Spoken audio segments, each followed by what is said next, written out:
Sword Crescent. When I started working on Sword Crescent, I thought I had a pretty straightforward idea. A dark, historical fantasy campaign set in the First Crusade. Mix real history with supernatural horror, build a campaign, run it in Foundry. Done. Yeah, it turns out it's not that simple. What system am I going to use? Dungeons and Dragons? Pathfinder? No, those didn't fit. I looked at Zweihander, which was kind of neat. I looked at Against the Dark Master, and then that reminded me of a classic system I fell in love with in the 90s. Played a lot of it, but there were some challenges, and that was Rolemaster. It's one of the most robust, realistic, hardcore tabletop role-playing systems out there because of the crit tables. The crit tables. So I thought about it and I was like, this would be a great game for Rolemaster. But I like playing things on Foundry Virtual Table. Has a lot of animation, a lot of automation. Thought about it, Foundry Virtual Tabletop automates a lot of things and a lot of features. I've used it with Dungeons and Dragons. I currently have an active Pathfinder 2 campaign that's wrapping up. And I thought Foundry would be great for Rolemaster. Problem is, it's not supported, not official. And then about a year ago, I heard about Rolemaster Unified Foundry Virtual Tabletop brought to us by a guy named Bob Morris. So I started following, and it came out earlier this year, and oh, it is everything I hoped it was and more. So there we go. The catalyst began, the fire started, and now Sword and Crescent on Rolemaster Unified is going to be dual developed as both a classic tabletop system, books out, sit at the table, grind them dice. It's also being developed on Foundry because, well, it's a changed world. 2020 has made us realize that sometimes you game remotely, and a lot of things have happened in the last 6 years to really improve remote gaming and take it quite far. Anyway, I digress. Let's talk about Sword and Crescent. Yeah, so it's not just as simple as, type up some stuff, slap it together, make a journal entry in Foundry, and suddenly you have yourselves a game.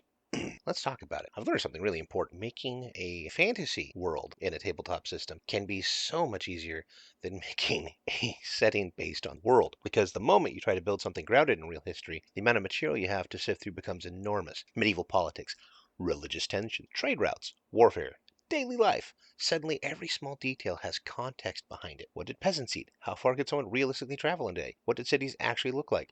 Who ruled what in 1095? And then you start finding sources that open up entirely new rabbit holes. One of the big ones for me is the History of the Crusades podcast by Sharyn, and I'm going to mispronounce her last name, Eastaugh, Eastaugh. Yeah, the History of the Crusades podcast.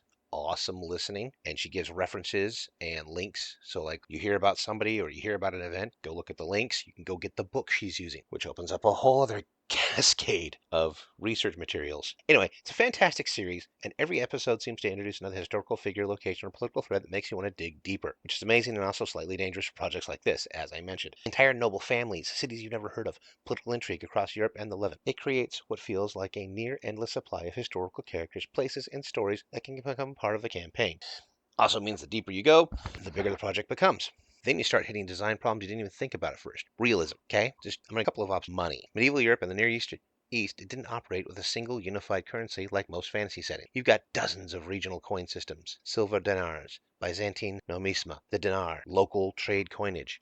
You don't have a universal coin. Different weights, different metals, different exchange value. At some point, you have to ask yourself, how much realism is too much realism for a tabletop game? Do you simulate medieval economies accurate, or simplify things so players don't need a history degree just to buy a sword? Then you have the language and cultural challenge. Historical period surrounding the Crusades is deeply tied to real-world religion and real cultural identity. Christianity, Islam, Judaism, and many other traditions shape the world and the people that lived in it. Every language for people used becomes part of the challenge. For example, and this is a big one, early Crusaders often used the word Saracen to describe the enemies of Christendom, specifically Muslims. Historically, the word was extremely broad and often inaccurate. It was a generalized label used by Europeans who didn't fully understand the cultures they were encountering. So in Sword and Crescent, I plan on using the term early in the campaign. But as characters travel east and encounter different peoples and cultures, that language begins to change. So like when they're low level and they're first in the Middle East, they'll hear the term, I'll present a monster, quote unquote, a foe, and labeled a Saracen archer or Saracen swordsman, Saracen horseback rider, whatever, right? And they'll do what players do. They'll defeat these foes and move on. Eventually, the term Saracen fades away and more accurate identities take place. That's where I'll actually be using like tribal and regional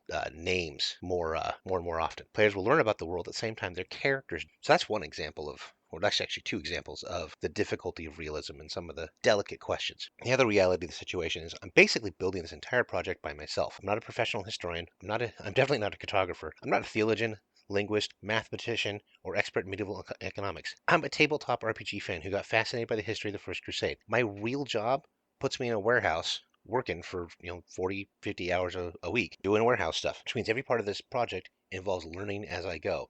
It's a labor of love, but that's what makes the project exciting. The deeper I dig into history, the more fascinating the world becomes. Politics are complicated, the cultures are diverse, the world was far stranger than many fantasy settings portray. Sword Crescent is my attempt to capture some of that while still creating something playable for tabletop groups. If people end up enjoying the project and want to follow along with this development, I started sharing updates through the Dice at the Table Patreon, links below. I'll likely post development roles, notes, lore snippets, early drafts, maps, and campaign previews there as the project grows. I'll also be posting on these channels. No pressure, of course. I'm mostly just excited to share the journey.